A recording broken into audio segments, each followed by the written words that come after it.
let's talk about what happened. Excuse me.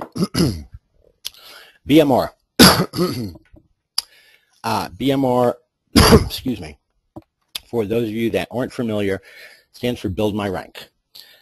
They are one of a number of what we call variously private link networks, private blog networks, blog syndication networks, rental networks is a term used within the SEO industry.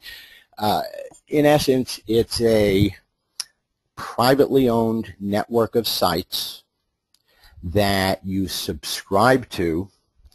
That subscription gives you the ability to submit content with your links, like articles, and that they then distribute to their sites, the various sites they have within the network. The purpose and the benefit is that you get these diverse backlinks on a network of sites solely to boost your ranking. BMR was probably one of, if not the most well-known, successful, and widely used of these networks. You paid for a monthly subscription based on how many domains you wanted to use. There were other payment plans for posts, etc., but essentially you signed up, you paid your price, you submitted content, Build My Rank then published that content on various sites that they owned and managed, and you got your backlinks. It worked really well. It was a very efficient, relatively inexpensive way to get diverse, relatively high value backlinks. And when I say relatively high value, they're really not very high value, but in relation to things like ex-rumor blog comments or profile links, where you put a link, deep in the bowels of some site on your own account page. Compared to those things, they're relatively high value. And increasingly, it's necessary to have some high value links to rank in any but the least competitive environments. Now, as these things tend to go, they almost as a rule become victims of their success. They're in this for the money. They've built a particular service for which they're going to look for a return, their profit. They want to enhance their profit as much as they can. That happens by getting more and more people to sign up. The better a job they do, the more attractive it becomes, the more subscriptions they can sell. But in the process, two things begin to happen. A, they begin to dilute their effectiveness by taking in more posts and links than they can optimally support, and we'll talk about that a little later. And two, they begin to become more and more visible, which for this type of service in this business is a very bad thing. Google, from the outset, has always considered paid links, and this is what these are, paid links, completely anathema against what they do, what they stand for, and the most visible, descriptive target for what they try to counter. And and the result is what we're going to talk about here. The way these work, whatever company, organization, BMR, ALN, there are many others, build this network. They'll have some sort of scripting in place and a front end so that when you subscribe, you get a login and you can submit your content. A CMS, or content management system, then sends your articles out to various sites. And these days, this methodology has become fairly sophisticated. They use some fairly sophisticated formulas to try to spread out where articles go to minimize the visible footprint or pattern in linking, also to spread the risk and spread the links so that no one subscriber gets published too often on the same site or the same domain, and they have that part of it down pretty well. You subscribe, you submit your content with links, and bang, you get your backlinks. The benefits are relatively cheap, easy, effective. We've talked in the past about in-content links. For those that haven't listened to that, what that means are links within the body of content, as opposed to a link somewhere else, such as a resource box after the article, a sidebar, a link list, blog roll, footer, etc. Increasingly, Google is devaluing other types of links and assigning more value to in-content links. The justification, which makes perfect sense, obviously it's harder to game links this way because these are in the body of the content. The potential pitfalls are that these links can be devalued wholesale. The sites within the network can be de-indexed, which doesn't just devalue the links, it eliminates their value. Potential penalties from Google for getting what they consider unnatural links, which result in ranking loss for you, and potentially site loss if Google decides to not just de-index sites on the network, but look at where those links are pointing to, in essence giving them a list of sites that are manipulating ranking. So what happens specifically with Build My Rank?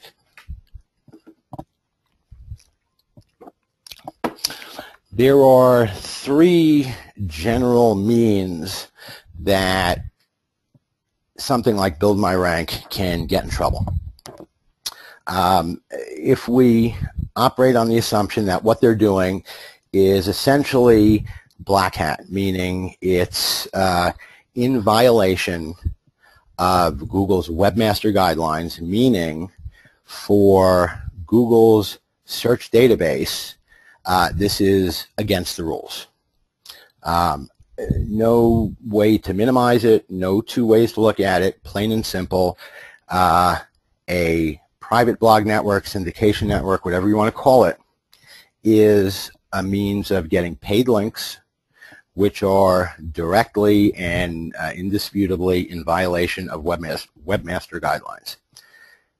How would something like a blog network or private network be found out in order for it to be a problem? Well, first thing that happens is after they start operating, they begin creating a footprint, and a footprint just means a pattern.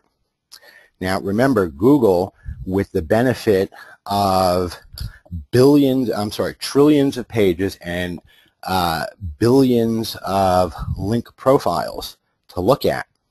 In other words, they get to look at huge swaths of sites and their linking profiles, where they're linking to, compare them with each other, compare them over time, measure them against different thresholds. It becomes increasingly easy for Google to tease out of that these footprints that lead to uncovering these linking schemes. And without boring you with some of the technical detail, trust me when I tell you, it takes nothing else beyond more than a few people using this service over even a short period of time for enough of a piece of a pattern for Google to be able to tease out from that a lot of information. In addition, Google is a domain name registrar. That means they get access to the entire internet database of domain registration information. They can look at, from the network side, how these sites might be related. They can do it by registration information. They can do it by contact details. There's a whole range of ways that Google can connect the dots to tease out these networks. Reports, and we're going to look at that and what Google can do as Google. I got ahead of myself a little. And let me just add one caveat if I didn't say it earlier.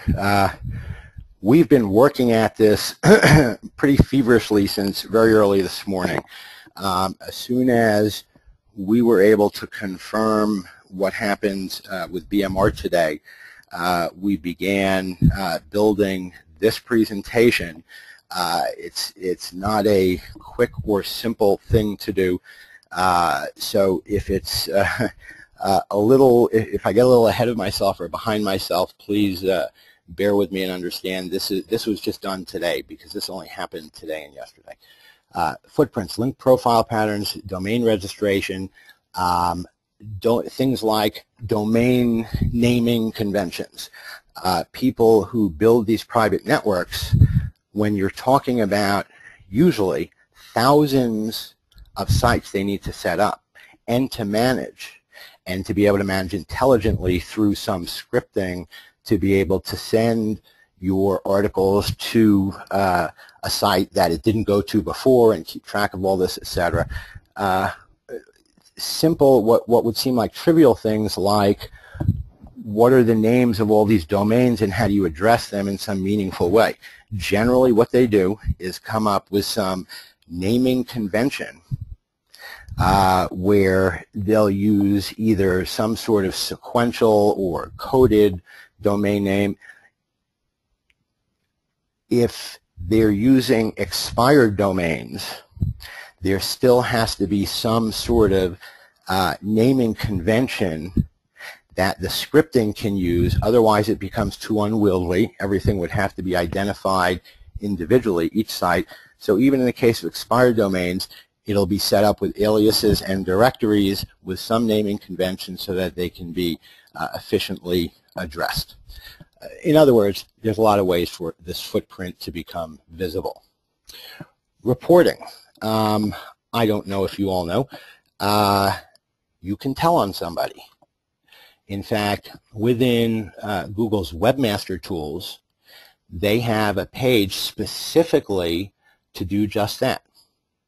This is a page in Webmaster Tools under Tools called Paid Links.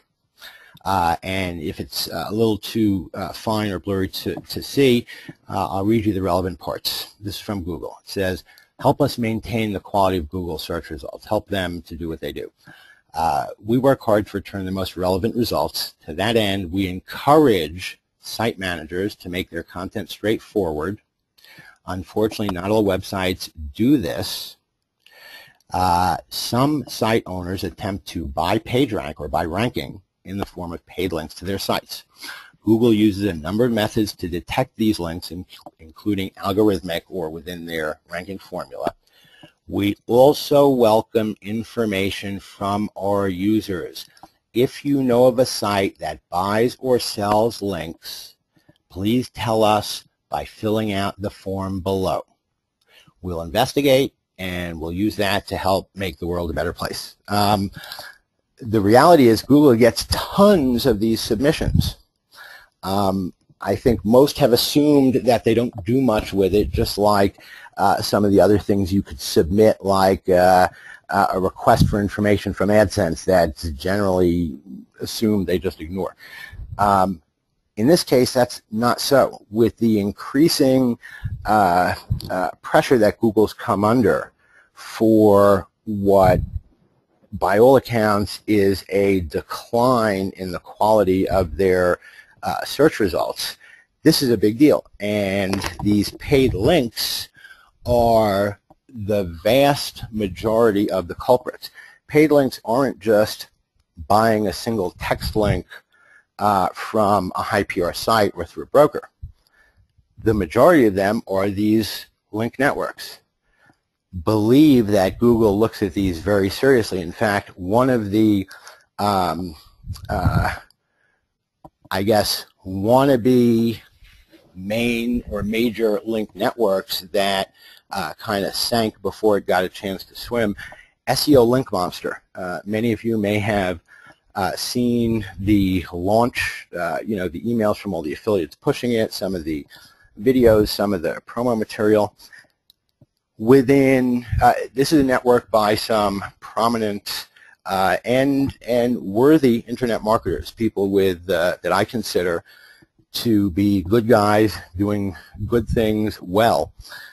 Put a lot of time and effort and money into doing a best private link network, taking what's known from places like Build My Rank and trying to take it one step further and release a best of link network called SEO Link Monster.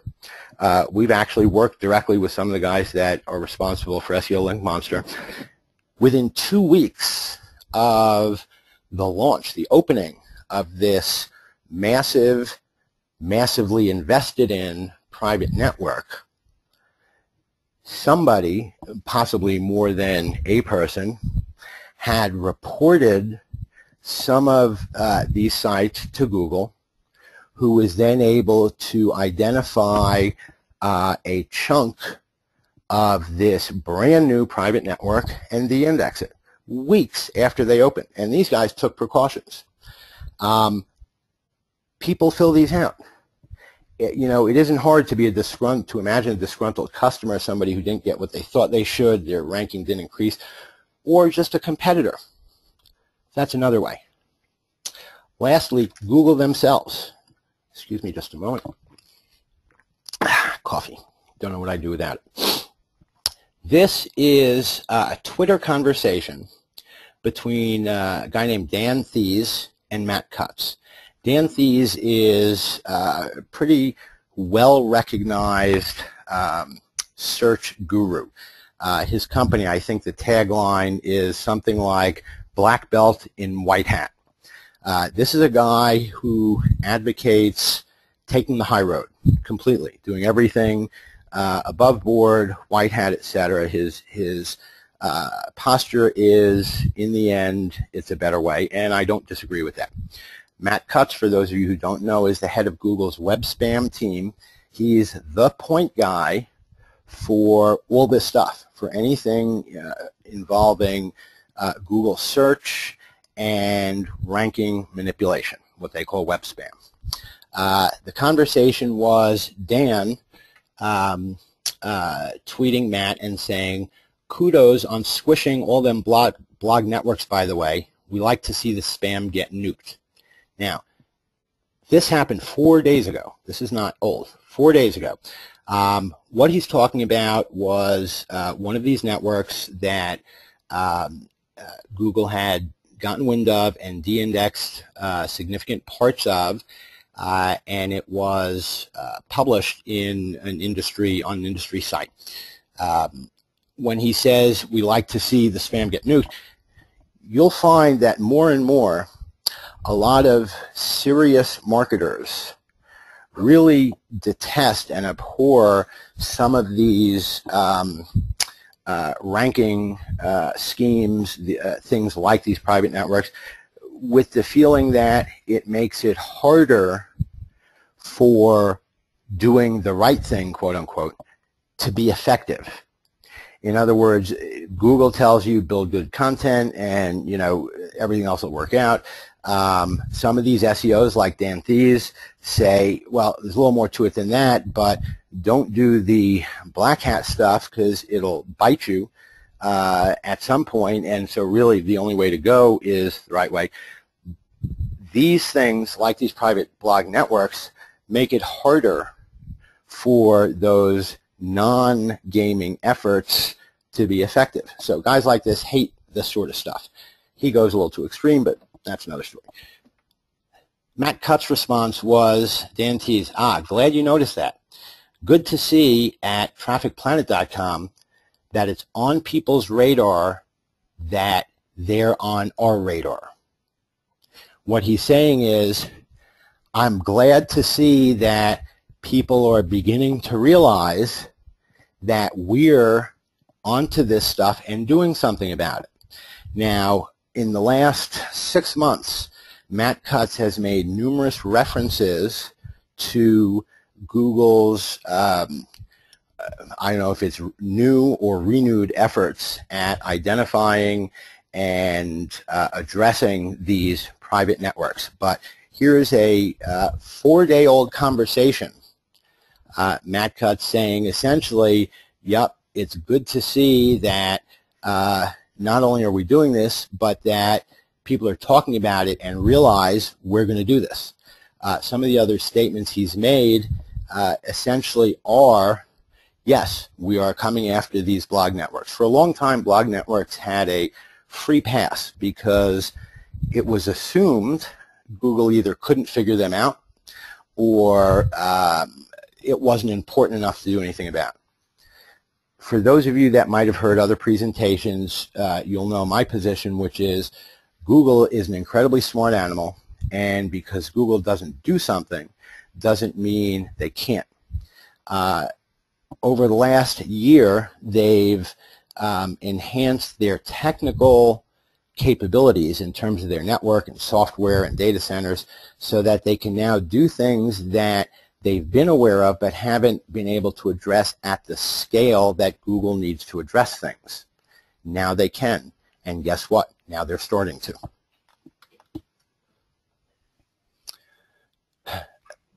Google, that's one example. What would stop Google, what would stop Matt Cutts from assigning one of his guys to get on some of the internet marketing forums, mailing lists, etc., where these networks advertise, and joining them? Believe me when I tell you they have the technical prowess to join a network, send out, make it join with a number of accounts, send out a number of articles over time, do them in such a way that they're identifiable individually, and simply take the information from their crawlers every time they come back to one and actually light up or sketch out the entire network. I personally used to think that, oh, that's silly, even though it's clearly and obviously the easy, direct way to accomplish what they say they're trying to accomplish. You know, even I had in my mind this sense that, well, Google, this, you know, multi-billion-dollar company, multinational company, isn't going to do something like that. They'll find a way to do it in their algorithms or network, but nobody at Google is actually going to say, hey, why don't we just subscribe and, you know, see where our posts go. I no longer think that. I'm pretty sure they're doing that. Again, back to that notion of success, you know, the success leading to the demise of these networks. These guys advertise. So how hard is it to identify them? Okay, so what happened and what are the results of this? Well, as you've picked up, Google did in fact identify nearly the entire network, which by various accounts is somewhere between 22 and 25,000 sites. 22 to 25,000 individual sites, domains, etc. on this network, Build My Rank. Google identified them and de-indexed almost every one of them in one swoop. This happened last night. And it takes only an instant for Google to de-index a site. For those that may not be familiar, what de-indexing means specifically. Google lists sites that they become aware of They rank and they store in their database. When somebody does a search, they look for all the sites that would be appropriate for that search query, and then they order them from best to worst, and then they display those results. That's what the search results are. If Google doesn't know of a site's existence, it doesn't go in their index, and it is never visible through a Google search. In addition, they can, this is their playground. They can take their ball and go home, or take your ball and throw it in the garbage because it's their playground. They can delist or remove sites from this database so that when somebody does a query, you are no longer in a group of sites that can be arranged as a result for a search. They remove the site from the index, which makes it actually invisible from Google. And by from Google, I mean via a Google search. Once a site is de-indexed, Google doesn't count it. They don't display it. They don't count it. It's not accounted for. Equally importantly, since ranking is a result of backlinks on other sites, if a site gets de-indexed, that impacts that ranking, and we're going to look at that. So when Build My Rank goes away, any ranking built from that goes away as well. A de-indexed site has 0 rank juice, not a little, not less than something else. 0, nada, nothing. If a site isn't in Google's index, they do not consider it. It's not part of the calculation for ranking by backlinks. It's as if that link doesn't exist. That's exactly what is happening when they de-index this network. All those links cease to exist. They're actually there, but in the context of ranking in Google, they don't exist. In addition, there's the potential for retaliation. Google is very quick to point out, this is, running this network is anathema to Google. Using it is the real violation. They can try to minimize this by de-indexing that network, but the actual violation isn't that network. It's the subscribers. That network isn't buying paid, now they're selling paid links, but where it concerns Google, Build My Rank isn't trying to outrank somebody who's earned a better ranking. They're assisting in us, in essence, to do that, to manipulate rankings. So we're actually the quote-unquote criminal here. It would not surprise me at all if some sites that are using these networks become de-indexed as well. Sorry, Mike, really quickly here, just a few people asking similar questions here in regards to Bing and Yahoo and whether these de-indexed sites are going to affect the ranking in those search engines. Good question. What we've talked about so far is essentially Google. However, most of the search engines, essentially being Yahoo and Microsoft, follow Google's lead, if not in practice, in principle.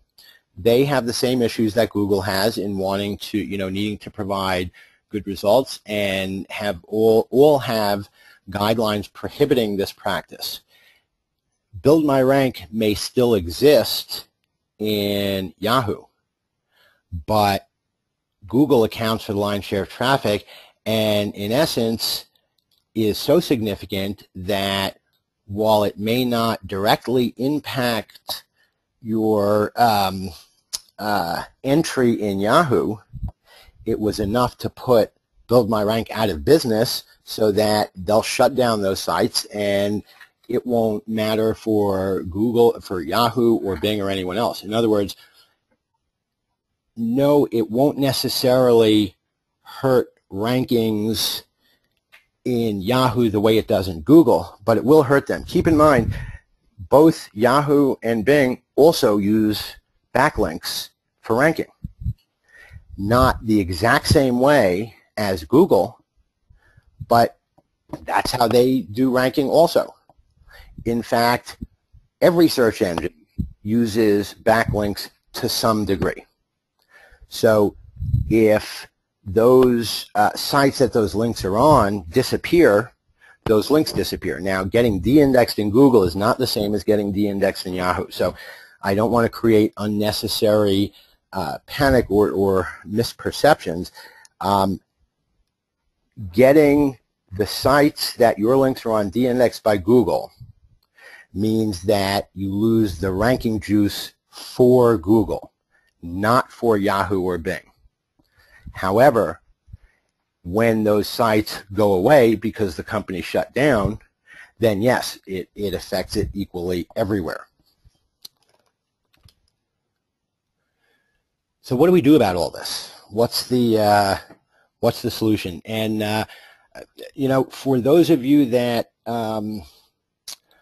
are using or did use Build My Rank, you know, my heart goes out to you. I spent a lot of time today on some of the marketing forums, Warrior, Digital Point, SEO Mo's, Webmaster World, and it seems slanted more towards our end, the smaller independent internet marketers. There are a lot of people who had all their eggs in one basket. Part of why I'm as kind of behind the curve on this, you know, getting things just in time for this presentation is the avalanche of emails and support tickets, etc., from consulting clients, regular clients, etc., who have, in part or in whole, seen their revenue disappear. Anybody whose revenue comes from a site whose ranking was built exclusively from BMR either has or knows they're about to see it go away completely. Once again, a de-indexed site has no ranking juice at all. So to the extent that you used BMR, their links, to get a good ranking, and that ranking brought traffic, which brought revenue, once those de-indexed links are revisited, recrawled, you lose that ranking, plain and simple. You might also incur additional penalties. And there's a surprise to me was just how many people were using BMR exclusively or to such a large extent. You know, like anybody, we fall into patterns. If it's easy for me to do that and it's working, why not just do that for everything? Well, this is one of the downsides. A lot of people are hurt pretty significantly from this. But okay, so what do we do about it? First thing I would do, if you're in fact a BMR customer or were, immediately remove all your BMR links. Firstly, trust me when I tell you they're doing you no good whatsoever. Not a little, not maybe. They do no good for you anymore. Once the site's de-indexed, that link might as well not exist, except it does exist, and while it gives you no ranking value, it can get you in trouble. We don't know if Google is going to de-index sites that, because once they have that network, they have every site that it links to. If you've used BMR, you're on somebody's desk somewhere in Google. If they decide to retaliate or penalize, I would want to get out of there as quickly as possible. So first order of business is to remove all your BMR links. I understand in reading BMR's blog posts and some of the public comments they've made that they're making it easy. They've set something up so that you can easily, relatively easily, get your content, you know, download it back and delete your post, which is Very good of them, I might add. They're also offering prorated refunds, which I got to say I'm very impressed with, at least in terms of the integrity of the company. When something like this happens, you know, we're used to seeing somebody just close the doors and run with what little money they have left. These guys are really handling this the best they can in the best manner. I'm very impressed with that. Be that as it may, remove any links you have as soon as possible. Secondly, rethink similar link networks. We already know that other networks are having the same issue. SEO Link Monster, 2 weeks into their unveiling, had a chunk. I mean, we're talking hundreds and hundreds of sites, the index. The only reason it was only that many is because that's what was reported and Google found, and I'm sure they're following up on it, and it was probably not long before more of it gets de-indexed. And it seems to me that if they were willing to de-index a chunk of that network, they're going to finish the job and do the whole network.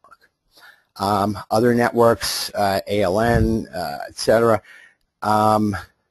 My strong advice, if you're not using them currently, don't. If you're using them currently, you really need to rethink and weigh, you know, your risk exposure here. Focus on 2.0 link building. In other words, the kinds of links that won't put you in jeopardy, that are more effective, and will work for you.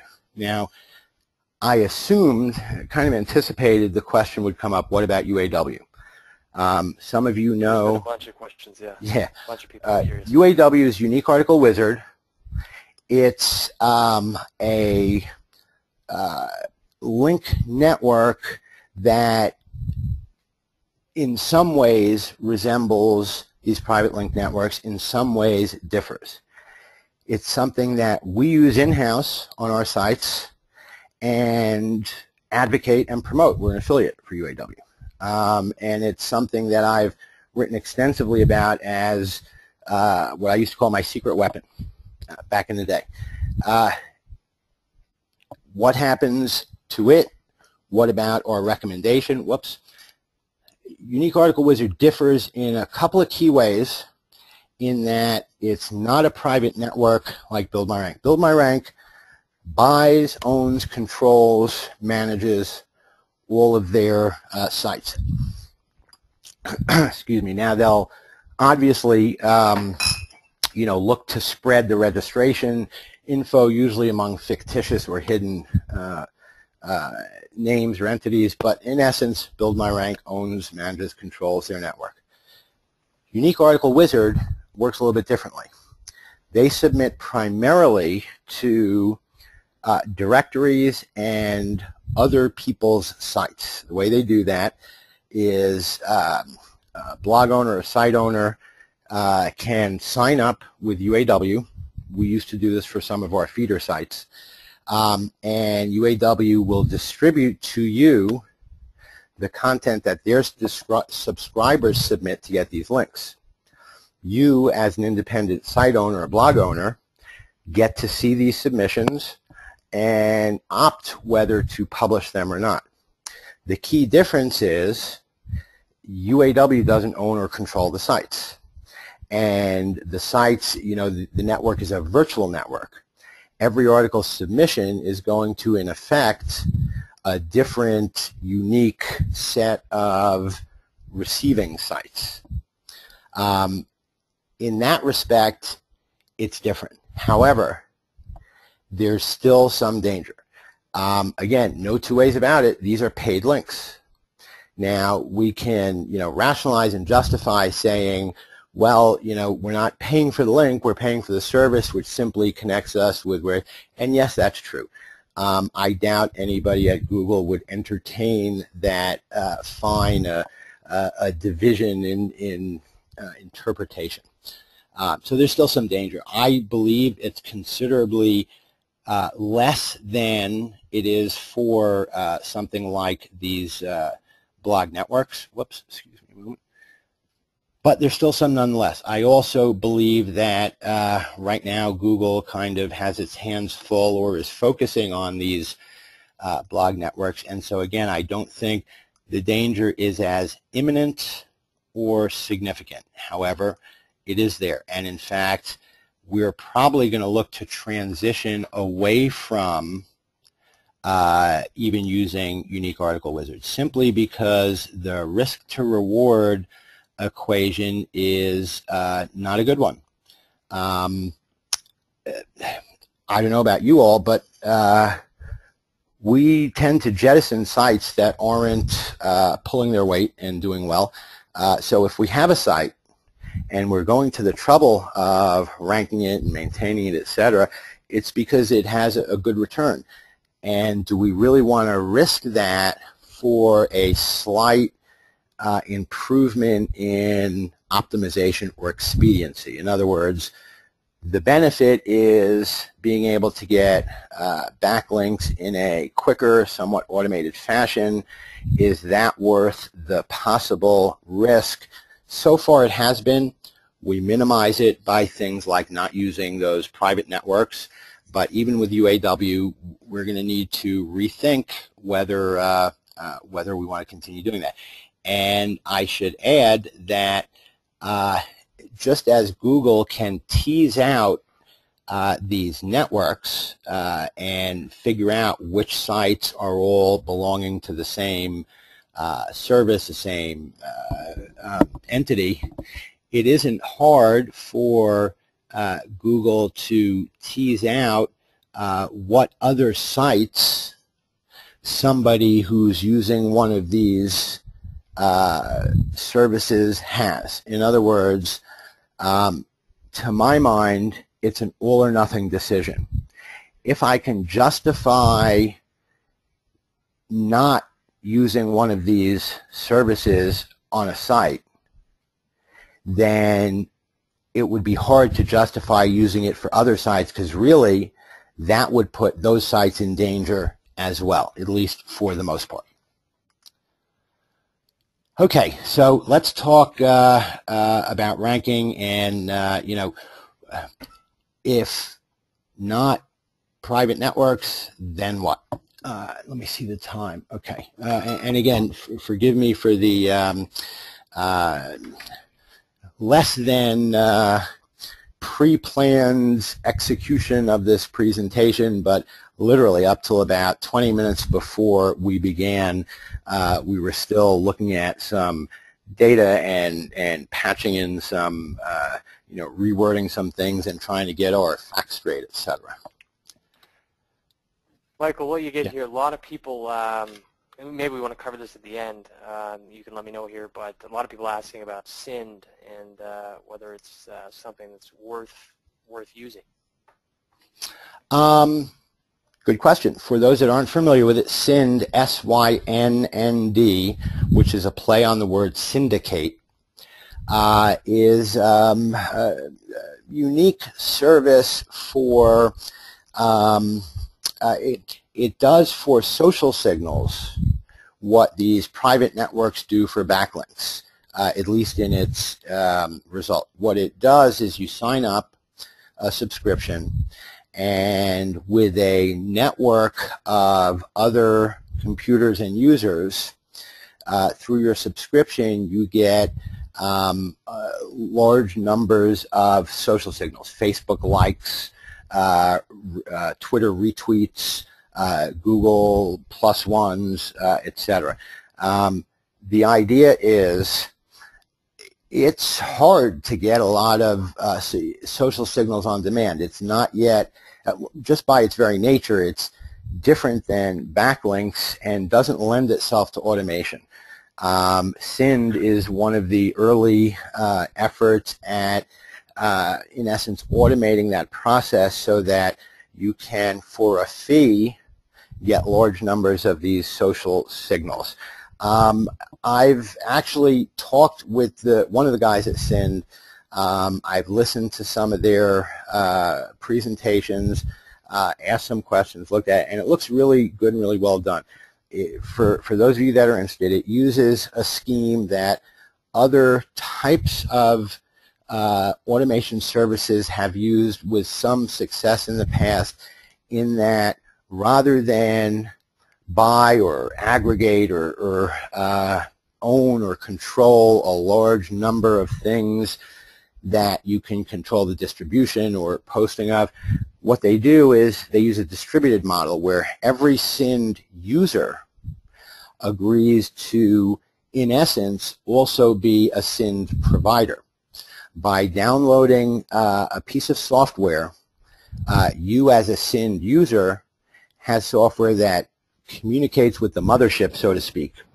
And so when you put in a URL for getting these social signals, these likes and retweets, etc., the system, the mothership, goes out and talks to other SYND users, runs this little application on their site, which then causes that user to tweet on your behalf or like your URL, so that each time you do the equivalent of a submission, you have these random other users liking and retweeting and plussing your submission. Likewise, in the background, you are doing that for them. The model works for some things very well. On the other hand, the risk is, I haven't seen their code. How easy is it to, to mess up my my system? How easy is it for somebody to hack in and take control of it? How easy would it be for somebody like Google or Facebook to identify me? The question hasn't been answered, and there's a question as to the effectiveness. We don't know as thoroughly as we understand the search algorithm and the linking aspects of it, and nobody knows it that well, but as well as we do know it, we know it far better than we understand the social aspect. And in particular, things like, where does time and frequency play into it? In other words, just by its nature, social signals tend to be lumpy and spiky and sporadic. Something happens, a bunch of people respond, create a social signal, a like or a retweet, etc., and then it dies down. How much of that is reflected in the algorithm that weighs these things, such that if you don't mimic that, are you giving away that you're manufacturing or gaming this stuff?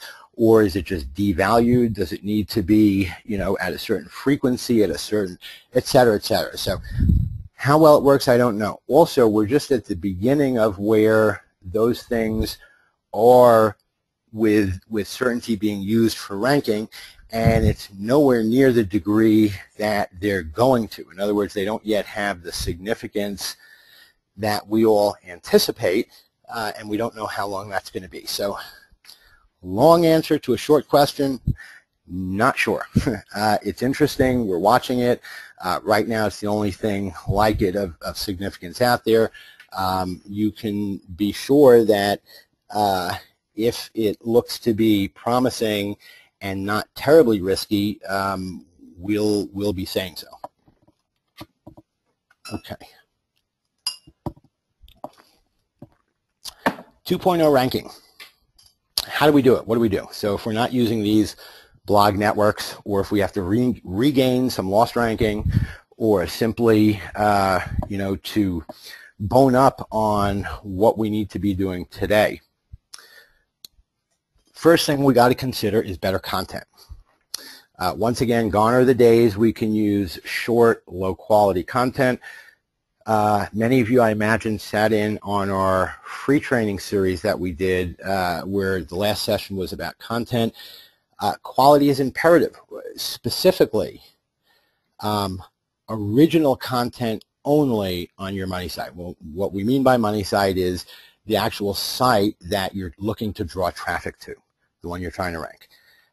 We won't use spun content. We won't use anything but the best of the best. The best we have goes on the most important site. longer content on that site. You know, we started out when Panda was first unleashed, changing our recommendation from, I think it was 300 words and 500 words for main article and supporting post to everything a minimum of 500 words. We've since been, you know, had the benefit of some time and results and experience. We try not to do anything on our money site that's less than or even close to 500 words. Now, there are some obvious exceptions to that. There are some things that it's just not appropriate to have long content on. It may be a description of something on a site. There are a lot of circumstances where it's not appropriate to have, you know, 1,200 words. Those instances aside, when we're talking about essentially the content on a page that's supposed to be about something, minimum 500 words. Realistically, we're not doing anything less than 650, 750, 1,000 words. There's demonstrable difference in its effectiveness, in its ranking, in how well Google regards it, in how thoroughly it's parsed for ranking. In other words, those longer posts, we find we're getting more long tail and just other keywords showing up in Webmaster Tools, in other words, that Google is showing us for. So minimum 650 for our sites, and tends to be upwards of that. Better content on supporting sites. By supporting sites, I mean the sites we're using to link back to us, not these private networks, but the Web 2.0 sites that we use to point to us, our article submissions, etc. Better content meaning better quality and longer. Relevant content on supporting sites. Google is counting relevance. If you've heard otherwise, lately anyway, you're hearing it from someone that is either guessing or editorializing or, you know, mistaking some result for something it isn't. It's increasingly important that the sites that link to you are relevant to you. Google is increasingly devaluing links on sites that are unrelated. Part of Google's ongoing efforts to improve their index and to identify and neutralize these manufactured links and ranking efforts, one of the things that rank manipulation efforts tend to have in common often is a lot of links coming from unrelated sites. Why? Because they're generally easier, quicker, more of them. You know, I can use a software automation tool like Scrapebox to get links, you know, thousands of links if I don't have to worry about what the content on the site is. It takes more effort and generally tends to be a higher percentage of legitimate links on sites where the link profile is primarily legitimately related sites. Better optimization. Specifically, and I'm talking about on-site for your site, lose your low-value pages.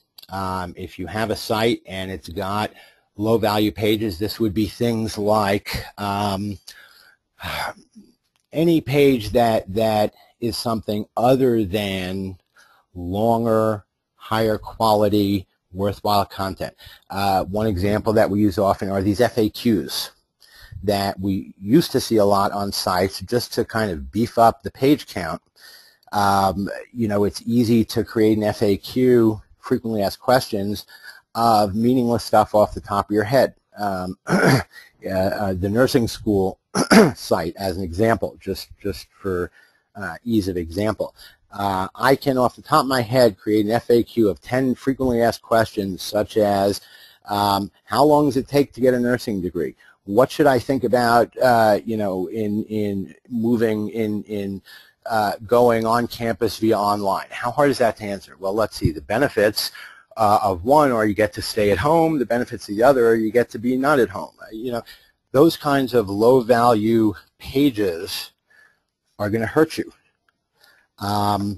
They also create drag on all the other pages, and increasingly you're being held responsible for the lowest common denominator of your site. In other words, bad pages create a ceiling for the whole site.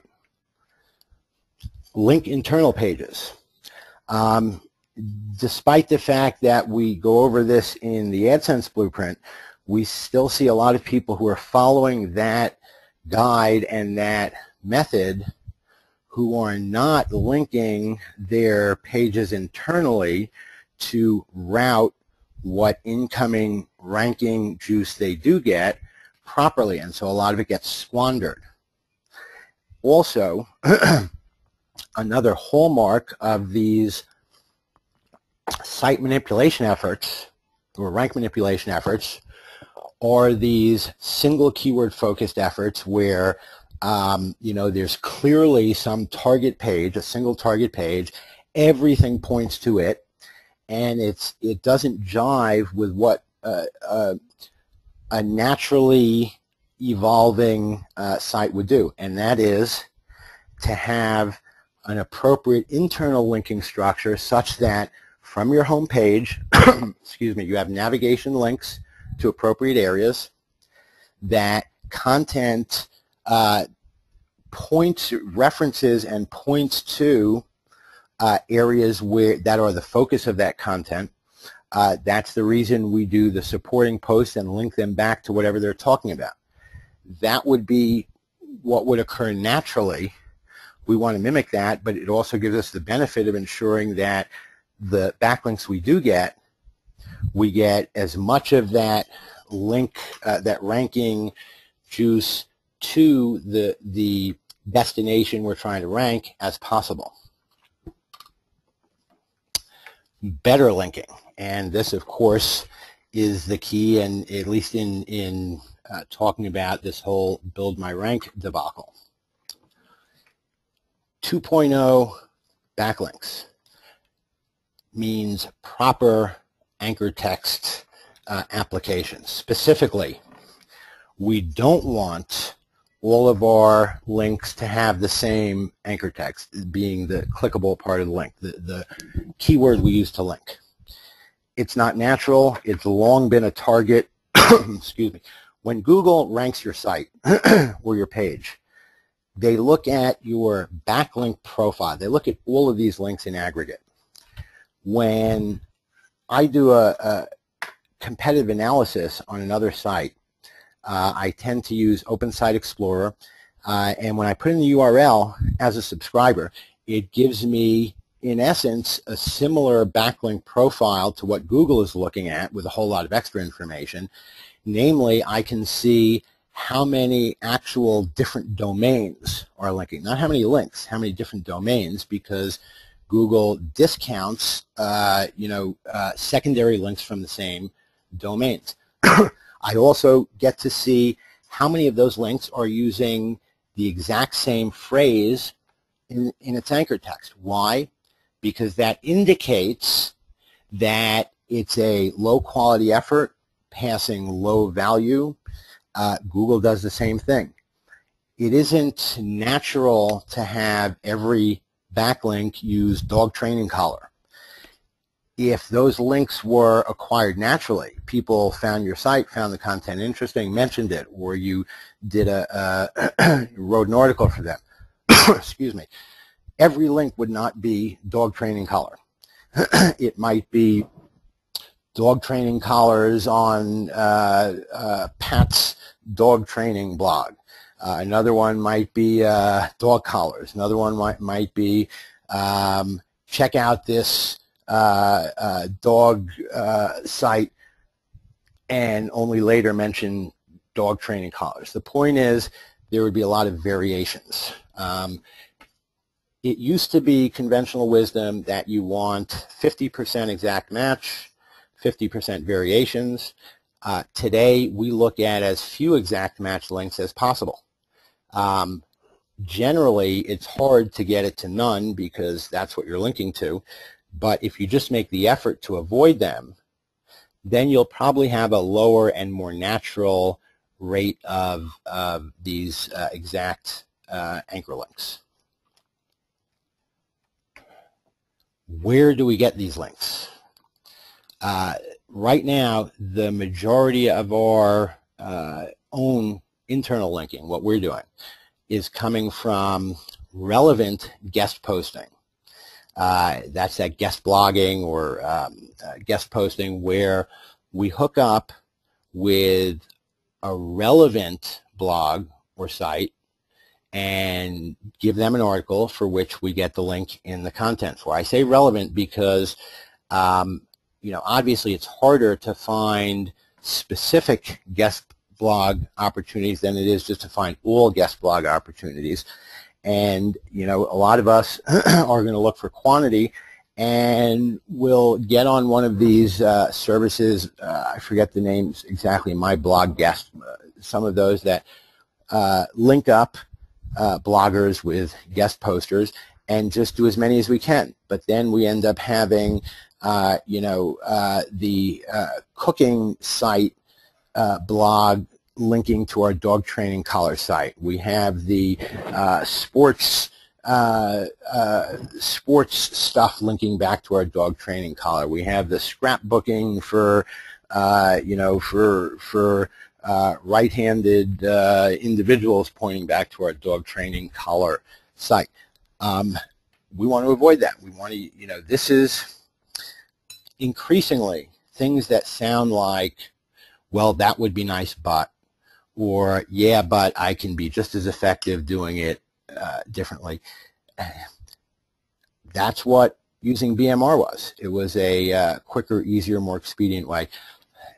Things seem to be moving faster in some respects than even the most pessimistic of us considered. So that's definitely something we need to consider. My point is, take this stuff seriously. Web 2.0 sites, these are like Squidoo and Hub Pages, etc., Tumblr. There are so many of these sites now, so many of these platforms that we can create our own site or our own page on. There's really never a shortage of them. Press releases work well if we're careful about the press release sites that we use. Ditto for article directories. Article directories are essentially guest blogging opportunities if they're good ones. Video is huge. Very few people are optimizing for it. Video, with the increasing penetration and use of mobile, has almost has taken on a resurgence. Not that it ever reached saturation. It never did, and many of us don't take advantage of it the way we should. But with mobile, the use of, consumption of, amount of, demand for video is skyrocketing. These are high quality 2.0 links. And repurposing our content for sharing sites, taking our articles and turning them into PowerPoint slides, turning them into PDFs, having them recorded in audio and distributing them to podcast sites. These are the links we should be getting. And finally, socialize. Even before we get confirmed information that social is being used more widely for backlinking.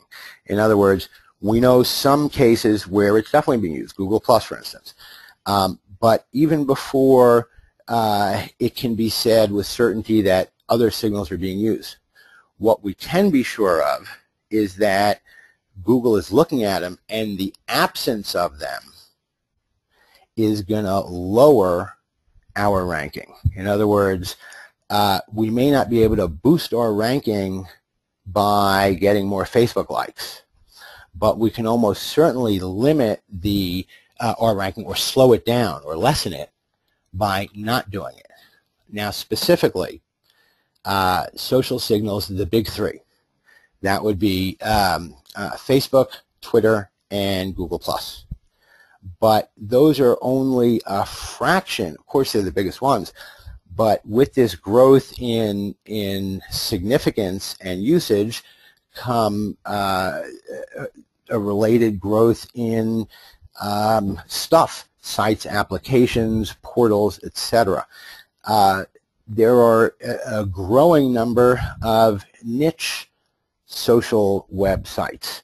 On the professional side, LinkedIn is probably the biggest one. Do you know there are LinkedIn-like sites for different professions, for different groups, trades, organizations? Ditto social sites, either social networking sites or some alternate application in, what will soon be every conceivable niche.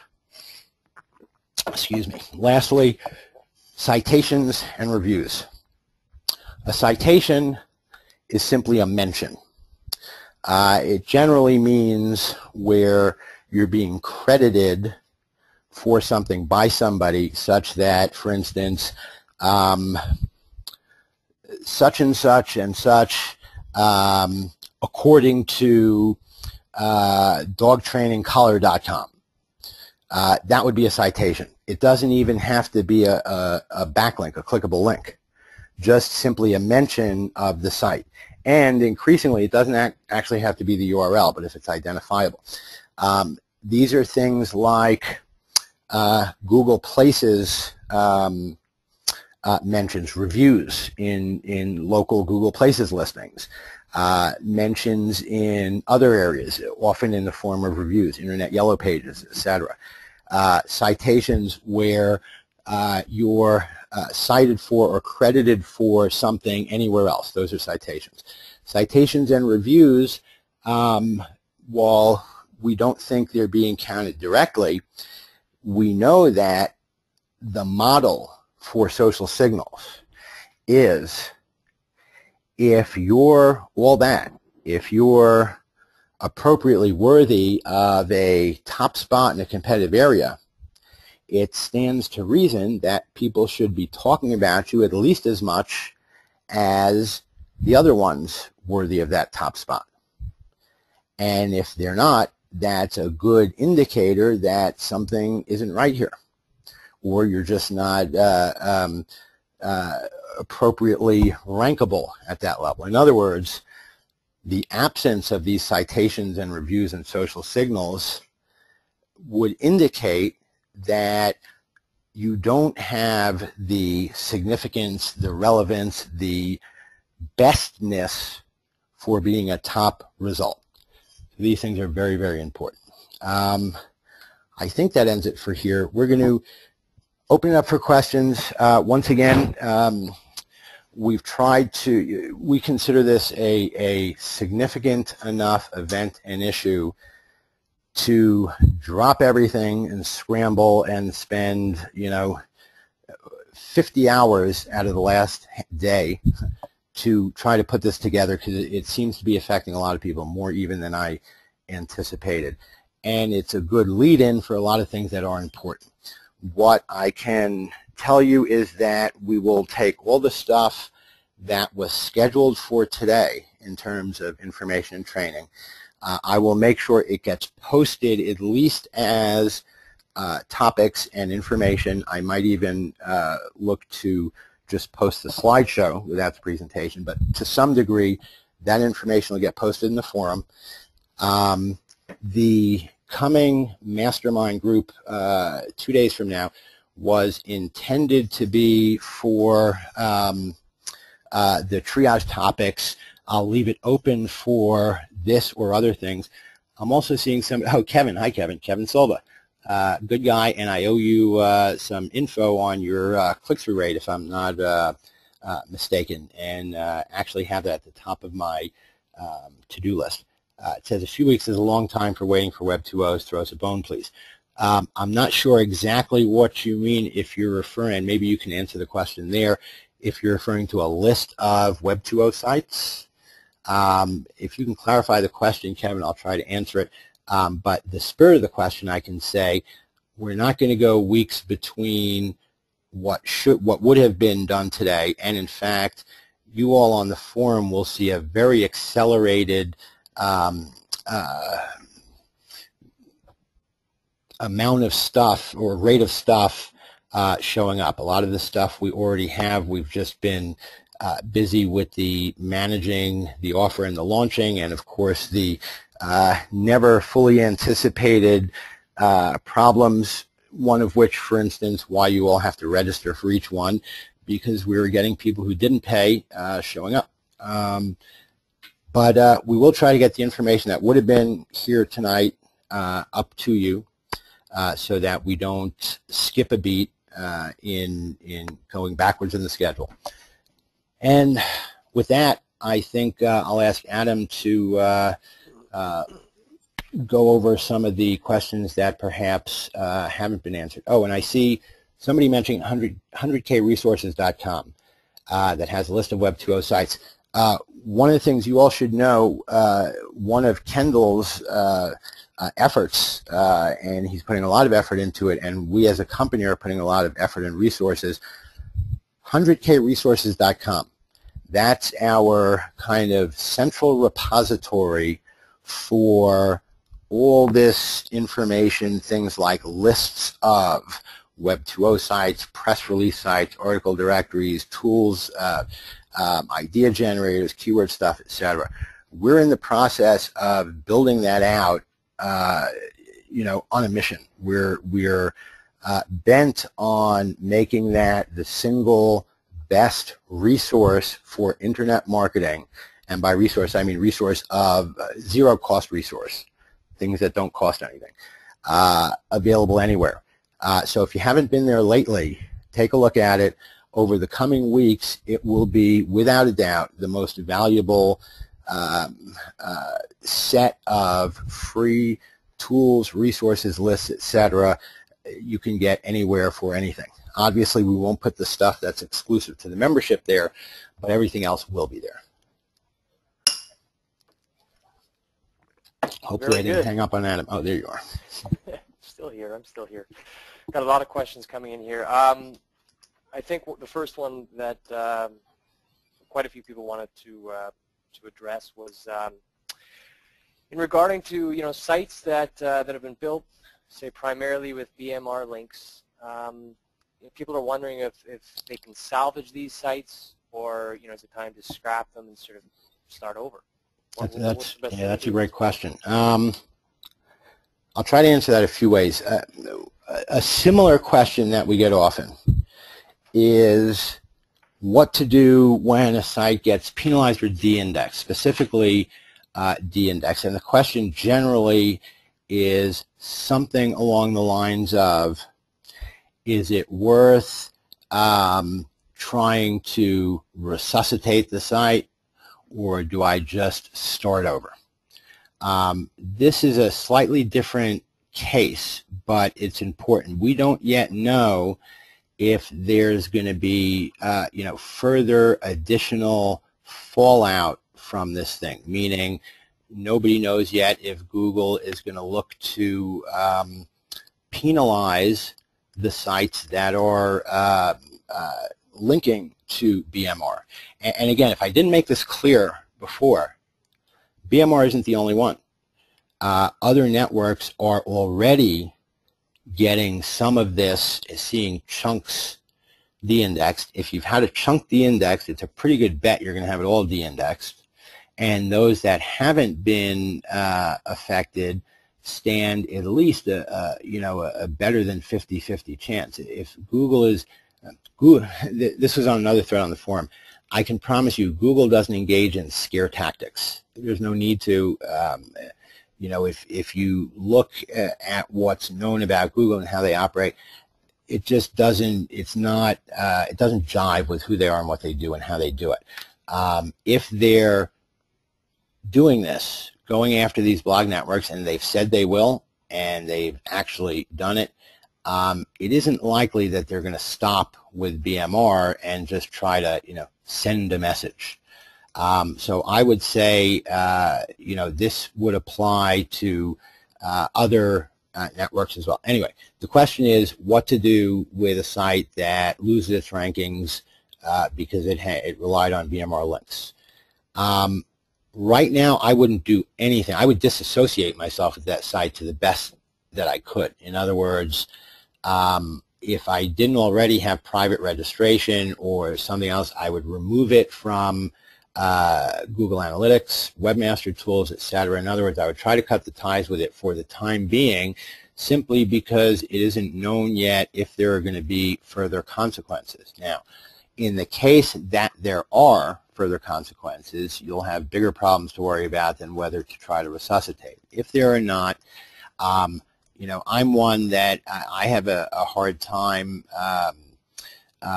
discarding anything that has cost me time or effort, and so I'm kind of, inclined to try to use whatever I can use.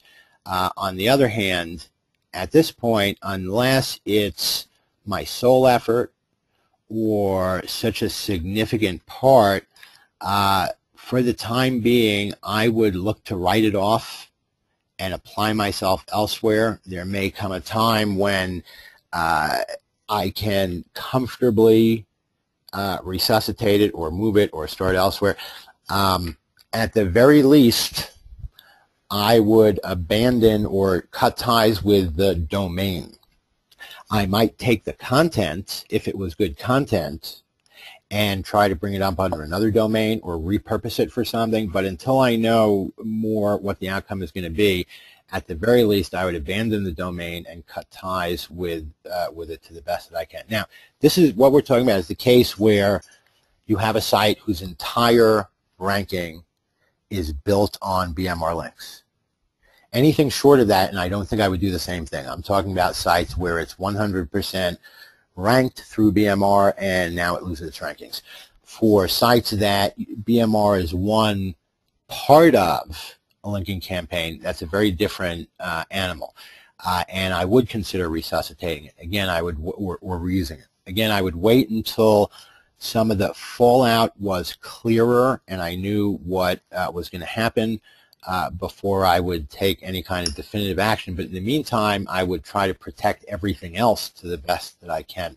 Hi, Sean Barkley. Sorry I didn't make mention as I had in the past and had promised to, and I got your PM, and I'm not ignoring you either, and we'll get on back to what we were doing shortly. That's your cue, Adam. And while you're dazed by my out of character outburst, I want to say hello as well to Sanjay. Hi, Sanjay. If I don't mention you, forgive me. I shouldn't have. As I'm doing this, I'm realizing I can't mention everyone. That was probably a mistake. But I see yet again Elizabeth Adams, Waldo, a lot of familiar names. Val is on there, if he's still on there.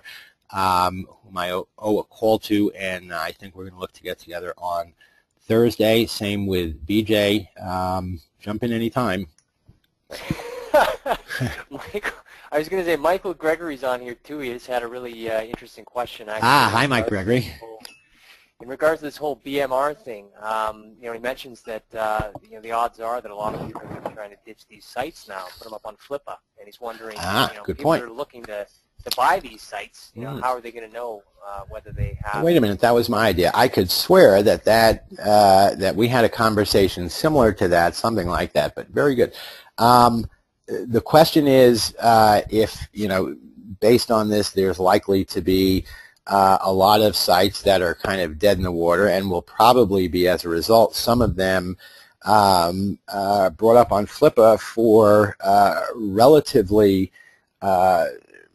less than their potential value. If I had a site that was doing whatever, based on traffic I got from rankings, which came from BMR links, and I lose all that, the site still inherently has the same value, but it's lost its rankings and hence its revenue, and so some valuable content or properties might show up, it probably will show up on Flippa. I'm always one looking for a bargain. There is one caveat, of course, and that is the domain. On the other hand, Google, and it seems to go 50-50, you can say to Google, I am the new owner. I am not the person who had this site as the new owner. I can't be held responsible. And sometimes that works, sometimes it doesn't. Right now, I wouldn't risk it, but it's certainly, in fact, I've written myself a note to be on the lookout for some of these sites in a month or a few months. Very good. Quite a few questions earlier in regards to creating footprints on, this is on your own site. So for example, people wondering, separate IPs, analytics, webmaster tools, etc. Maybe you could just go over a few things there in terms of what people should be worried about and what they should be looking out for in that regard. It's surprisingly difficult to isolate these sites and to minimize some connection and identification. There are so many ways that Google can associate and attach an association and connection that it would take a great deal of understanding, effort, and forethought to really completely shield, connections between sites under your control. It's doable, but it's not as easy, perhaps, as some of us might assume. And then, comes the question: if we do that, have we actually been effective? Because for all the things that we know, we would need to address, just by considering those, we would realize there are some we're probably missing. Of course, one best bet is don't do anything you can get in trouble for and you don't have to worry about it. Realistically, look, we have a number of, for instance, Google Analytics accounts, but that's because there's a 200 site limit and we couldn't put them all in one account anyway, and we tend to segment them internally for various reasons. But we use Google Analytics on almost every site, so despite any other efforts, Google could easily tie us to all of our sites. Now, there are some exceptions to that, but generally speaking, most of our stuff is easily associatable. I don't even know if that's a word. Should we make the effort not to? If we're using an AdSense account, obviously all those sites with that same AdSense account are connected. Ditto for analytics. There's a lot of ways. So do I want to have to commit to some indefinite, ongoing monitoring and effort and seeing that I maintain this separateness? I don't really want to. So we do our best to try to make sure that the things we do we don't jeopardize the right hand with what the left hand's doing. Did that even answer the question? Was that the question?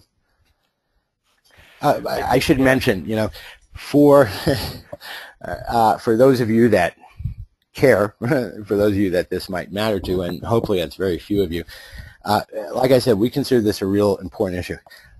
I got married on Sunday, but we felt this was important enough to address. Also had some other personal stuff that interfered with the regularly scheduled course of things.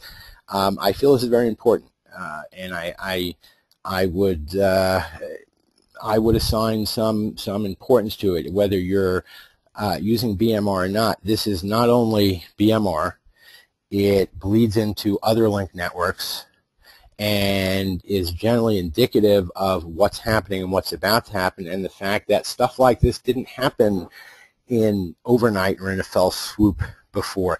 Things are changing rapidly, significantly. Stuff like this matters. It matters enough that getting married 2 days ago, 3 days ago, and I didn't want to be on the receiving end of 2,500 forum members wanting to know why we didn't at least make mention that this stuff needs to be considered. So it's that important. If not to do something directly about, take all this into consideration in what you're doing it in your general approach. We're finding ourselves really by necessity moving to this model of optimizing the things we can optimize within the bounds of fewer and fewer quick and easy fixes, because we're finding increasingly they don't work and they lead to problems. Mike, I think despite the risk, there's obviously going to be a lot of people that are still using these private blog networks, and I think a lot of them are wondering now, are they higher risk now? Are they considered to be under the radar sort of by Google now? I mean, is the risk sort of increased? Good question. Allison Graham, who's not on the call unless she's up past her bedtime, who posted on the forum that with the changed time of this presentation, I believe she's in the UK, which would put her somewhere in the middle of the night, but asked about a specific blog network. I also know that in the past, in other presentations, I've been accused of, doing the Chicken Little thing. The sky is falling. The sky is falling. In fact, when the first few times I made mention of my concern with these blog networks, I got that. Pretty much everything I say, I get that to some degree. In fact, the sky isn't falling, but Google is doing things at a rapid clip that have significant impact. And what we've already seen is they've identified and de-indexed one of the most prominent of these private link networks. They said they were going to. They said they're targeting them. They did, and this is the result. Just common sense, I would consider similar private networks to be at risk. I would consider using them to be a higher risk factor than I would have in the past. And to my mind, it does rise to the level of, yes, that's a significant risk. And I, excuse me, in the role of teaching or advising or consulting, would be remiss not to say, yes, that's really risky at this point. We've already seen that Google is willing to and has done something like this. If you were my consulting client, I would tell you, no, I advise you to get off any similar networks like this. Good. Let me, okay, one other thing that, and again, not a lot of sleep, a lot of big stuff happening in my life personally, and this going on, having to jump through hoops to shuck and jive and change this stuff, so, a little flaky, even less sleep than on other occasions. When we released that disruptive corrections report, I got a lot of flack for being a, kind of a portent of doom, just a black cloud, Linus kind of thing, walking around with a black cloud over him, rain cloud over him. There's an upside here. And the upside is, if you didn't get hurt by this, you've gotten a real clear warning, number one. Number two, you're in the small percentage that hopefully will take advantage of seeing and hearing what this is and make the necessary adjustments, putting you ahead of the game versus your compatriots. You've been able to identify and consider and take into account things such that maybe you've been able to avoid being the one to wake up one morning and realize that you got hosed because a lot of these people didn't see this coming or didn't take heed or didn't hear it. The other upside is hopefully, and something I try to thread through all of these presentations, is that sense of shifting your fundamental focus and perspective from the excuse me, from the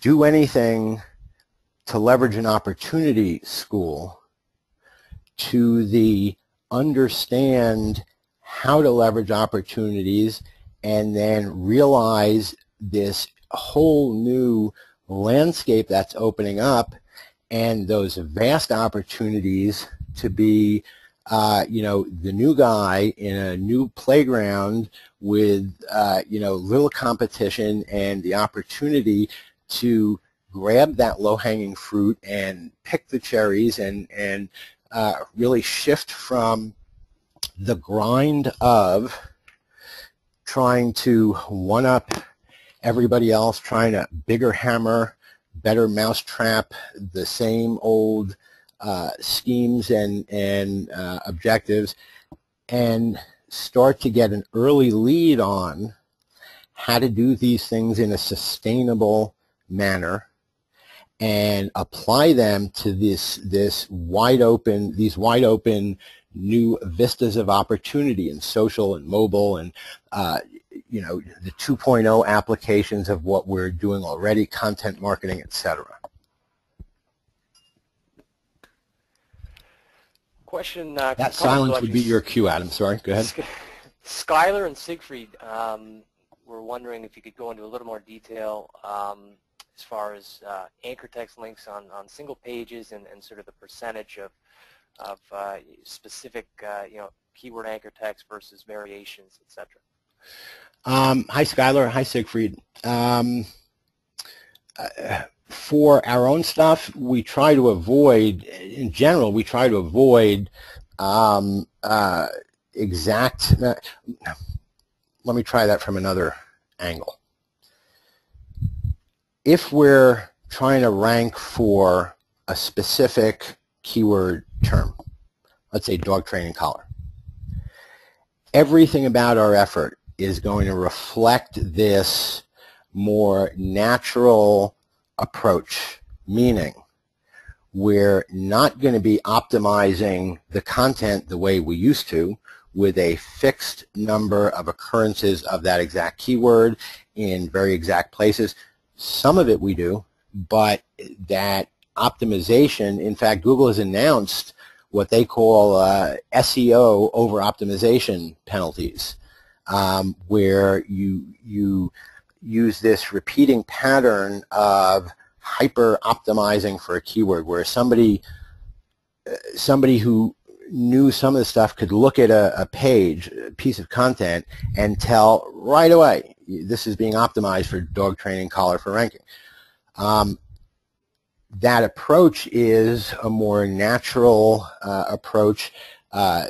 Some of you are familiar with or use the term latent semantic indexing, which is generally meant to used to refer to you know, synonymous and like variations, etc., and descriptive variations, so that we don't have just the occurrence of dog training collar X number of times in X places, but the content itself is designed such that with the focus of dog training collar, we would naturally see the relevant variations and substitutions and alternate ways of saying, etc., occur.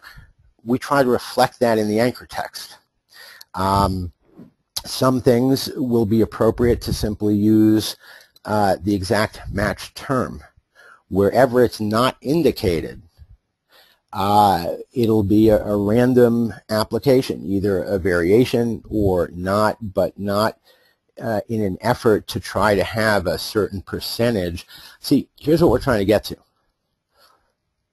We get no benefit.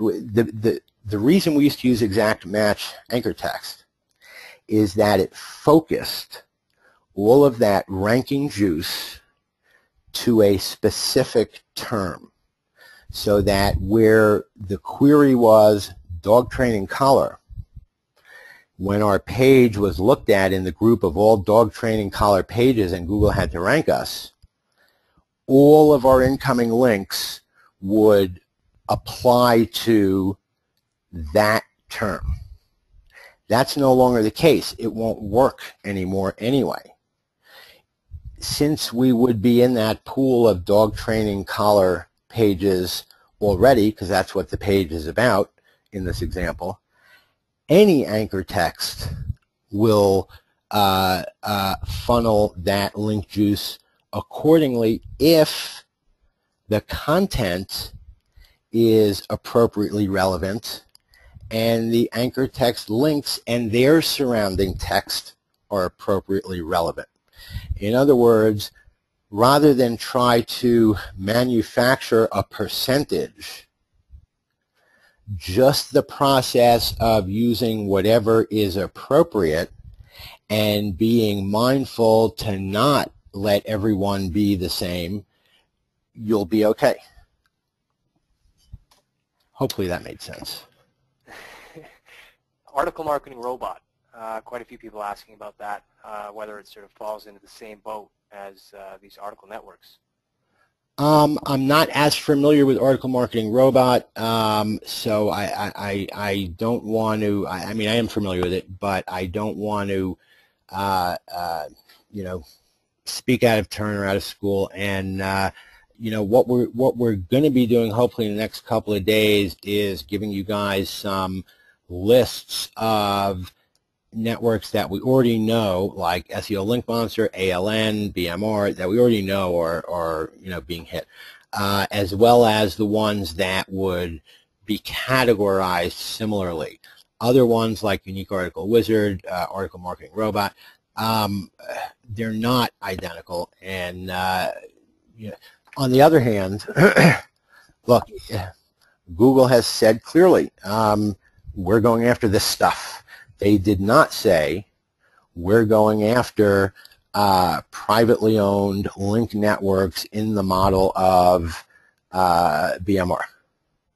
So to some degree, any widely used, widely publicized paid link scheme has to be looked at carefully.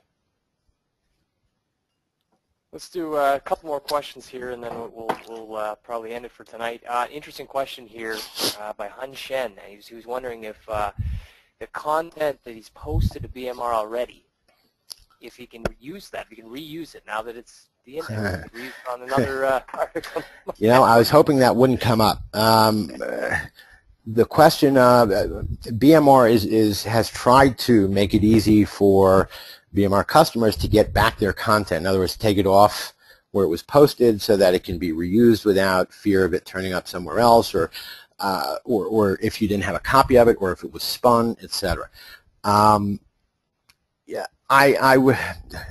my gut reaction is to say, oh, I can't imagine Google having, you know, every page and for every link, but you know, that's a bad assumption. Are they going to make the effort to flag not just BMR, but the sites linking to it and all the content from all the links? You know, my gut says probably not. If it's a case of, you know, that's the only content I have, or I don't have the resources to, you know, easily to generate a lot more content, and I need to use that content, my gut would say it's probably safe. Just recognize that anything, you know, Google has found them out. Anything associated with them is on Google's you-know-what list. How detailed or how far back the trail they'll go, I don't think very far. My gut would say what may happen is that sites linked from there may get penalized. If they don't, it's not likely the content is in jeopardy. If they do, it kind of, you know, it may not matter. But I would wait a little while and see if that seems to be happening. And we'll certainly let you know, because we're going to be watching that. If the BMR customer sites aren't being penalized, I'd say the content's probably safe. Very good. Well, should we leave it there? Yeah, thank you. Again, yes, yes. Thank you all for coming on. Once again, I'm sorry for the somewhat less than polished presentation today. We felt it was appropriately necessary. This will have the recording up, if not tomorrow, certainly by Thursday. Remember, Thursday is the first of the mastermind groups, which is going to be a lot of fun. I hope you'll join us. Try to be voice enabled. If not, you'll be able to interact by text. And once again, we have a ton of stuff coming on the membership area, so keep your eyes peeled. We'll try to keep you as apprised as we can. We appreciate your business, your trust, your willingness to listen to what we have to say and to give us the opportunity to help and work with you. And on that note, I'm going to go ahead and